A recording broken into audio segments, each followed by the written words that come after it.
नमस्कार साथियों, मैं एडवोकेट हिमांशु गुप्ता आप सभी का मेरे चैनल पे बहुत बहुत अभिनंदन करता हूँ।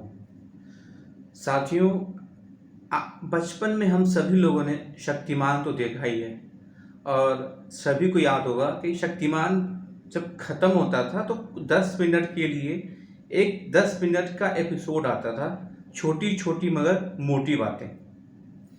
तो आज छोटी छोटी मगर मोटी बातें कुछ ऐसी ही चीज़ें मैं आपके सामने लेकर आया हूँ और इस वीडियो को अगर आप अंत तक देखेंगे तो आपको एक चीज़ समझ में आएगी कि ये वही सारी बातें हैं जो आपके दिमाग में भी कहीं ना कहीं आती हैं और कहीं ना कहीं आप मेरी बातों से खुद को जोड़ पाएंगे।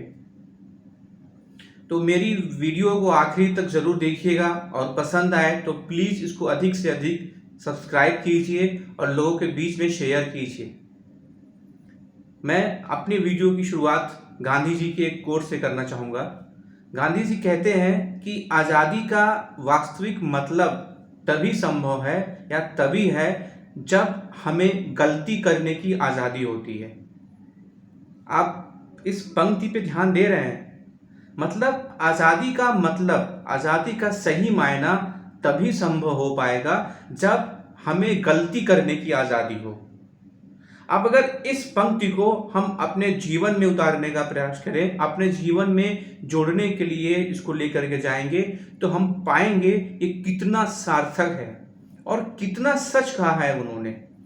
देखिए, व्यक्ति की आलोचना करना वो अलग बात है। मैं जानता हूं कि आप में से काफ़ी लोग गांधी जी से बहुत खफा होते हैं, पर मैं एक बात कहना चाहूँगा कि हर इंसान के अंदर अच्छाइयाँ बुराइयाँ दोनों चीज़ें होती हैं और किसी भी व्यक्ति की आलोचना करने से पहले हमें उसके समय में जाना होगा। उसके समय में जा करके हमें उसके द्वारा लिए गए निर्णय को देखना होगा और जो संभव नहीं है तो बेहतर है हम आलोचना करने से बचें। मैं टॉपिक पे आता हूँ। तो एक चीज़ देखिए, जब हम बचपन में होते हैं, जैसे हमारे माँ बाप होते हैं या आप भी माँ बाप बनेंगे, तो हम एक बहुत ही स्ट्रिक्ट माँ बाप बनना चाहते हैं या हमारे भी पेरेंट्स होते हैं। कुछ पेरेंट्स ऐसे होते हैं जो बहुत अनुशासन में रहना चाहते हैं, बहुत स्ट्रिक्ट होते हैं। अपने बच्चे के सामने वो बहुत ज़्यादा अनुशासन दिखाना चाहते हैं, उनके ऊपर एक कंट्रोल की भावना रखते हैं। ऐसे बच्चे के मन में एक डर की भावना आती है, उनके मन में अपने माता पिता के प्रति एक भय की भावना आती है और उन्हें हर बात पे टोका जाता है कि नहीं, तुम आईएएस के बेटे हो, तुम मेरे बेटे हो, तुमसे गलती नहीं हो सकती। हर बात पे उसको ये बात सिखाई जाती है कि देखो, तुम्हारे पापा ने आज तक जिंदगी में कभी कोई गलती नहीं करी है, तुमसे भी गलती नहीं हो सकती। मेरे 90 नंबर आए थे, तुम्हारे भी 90 मार्क्स आने चाहिए। देखो बेटा, कुल का नाक मत कटा देना। ऐसी चीजें, ऐसी बातें कह करके उस बच्चे को प्रताड़ित किया जाता है। जी हाँ, ये प्रताड़ना होती है क्योंकि हम उस बच्चे को गलती करने से रोक रहे हैं। उसकी आज़ादी के ऊपर हम आक्षेप लगा रहे हैं, उसकी आज़ादी को छीन रहे हैं कि वो गलती ना करे। आप खुद सोचिए, यदि आपको गलती करने की आज़ादी ना हो, गलती करने का छूट ना हो, तो क्या आप खुद को आज़ाद महसूस करेंगे? नहीं करेंगे। मैं आपसे बस इतना कहना चाहता हूँ कि जिन बच्चों का पालन पोषण बड़े ही अनुशासन में, बड़े ही स्ट्रिक्ट वातावरण में होता है, जिन्हें गलती करने की आज़ादी नहीं होती, जिन बच्चों को अपने माता पिता के सामने जाने से डर लगता है, भय लगता है, यदि माँ बाप बैठे हों तो बच्चा वहाँ से उठ के चला जाता है। जिन जिन जिन जिन घरों में बचपन से ही बच्चे के लिए एक अलग कमरा होता है, माँ बाप के लिए एक अलग कमरा होता है, तो निसंदेह बड़े होकर के वो बच्चे इंट्रोवर्ट हो जाएंगे। वो उन बच्चों के और माँ बाप के बीच में दूरियां आनी ही आनी है। एक तरफ बच्चा अपने अंदर कुंठित होगा तो एक तरफ माँ बाप इस बात से कुंठित होंगे कि मेरी परवरिश में आखिर कहाँ कमी रह गई, आखिर मेरा बच्चा मुझसे बात क्यों नहीं करता है। इस भय को, इस जनरेशन गैप को आप मिटा नहीं पाओगे चाह करके भी।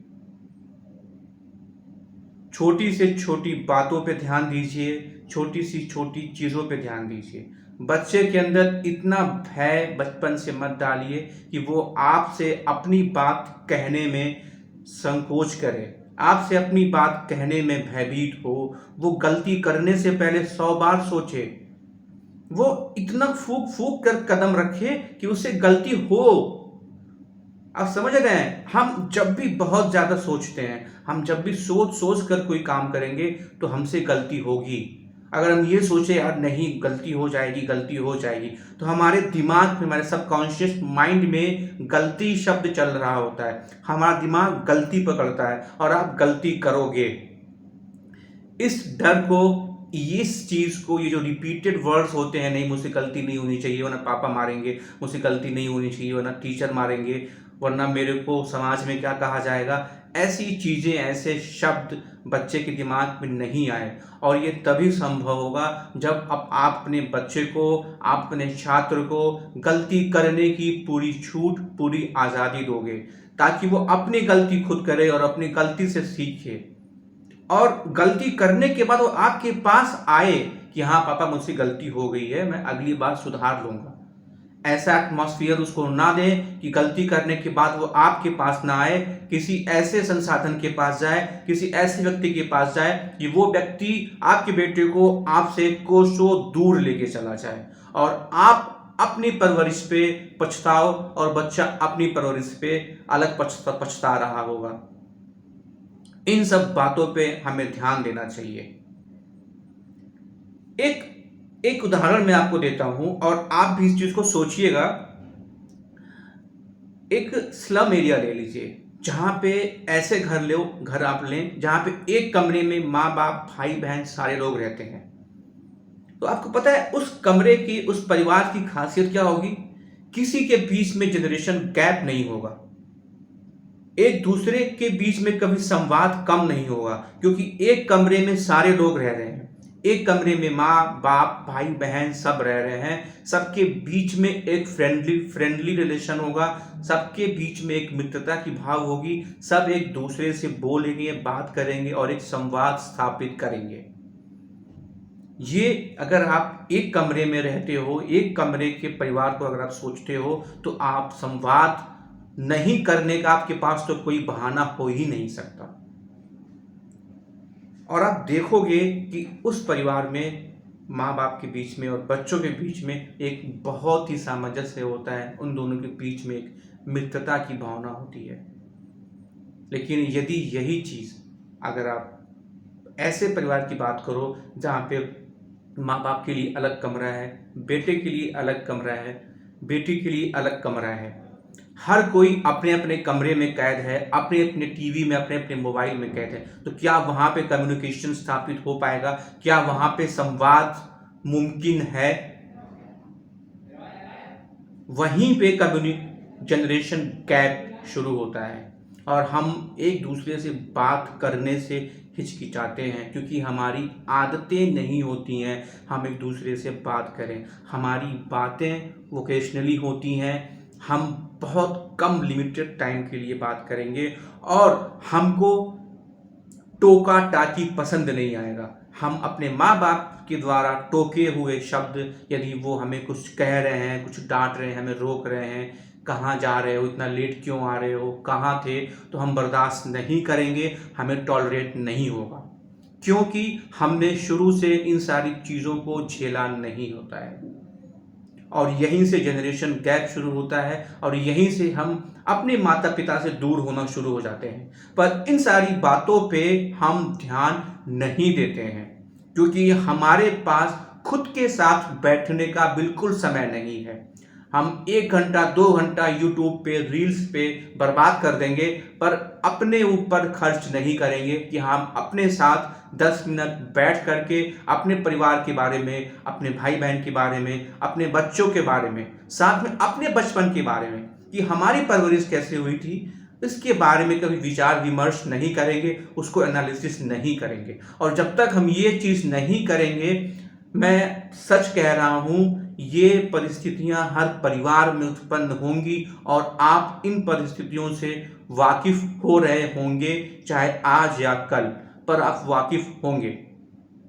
बच्चों में, आप में जनरेशन गैप आएगा। आपका बच्चा आपकी बातों को बर्दाश्त नहीं करेगा, टॉलरेट नहीं करेगा, कम्युनिकेशन गैप आएगा, जिसकी वजह से बच्चा इंट्रोवर्ट होगा, उसके अंदर हीन भावना आएगी, उसके अंदर सेल्फ कॉन्फिडेंस की कमी आएगी। वो आपसे, अपने माँ बाप से, आपसे कोई भी बात शेयर करने के लिए भयभीत होगा और इस चक्कर में वो गलतियां करता जाएगा कि उसके मन में, सबकॉन्शियस माइंड में ये बात घूमता रहेगा कि नहीं, अगर पापा मेरे को मारेंगे, मम्मी मेरे को डांटेंगी, मुझसे गलती हो गई तो, और वो गलती शब्द के चलते उससे गलती होती रहेंगी और वो आपके पास अपनी गलती के लिए आना बंद कर देगा।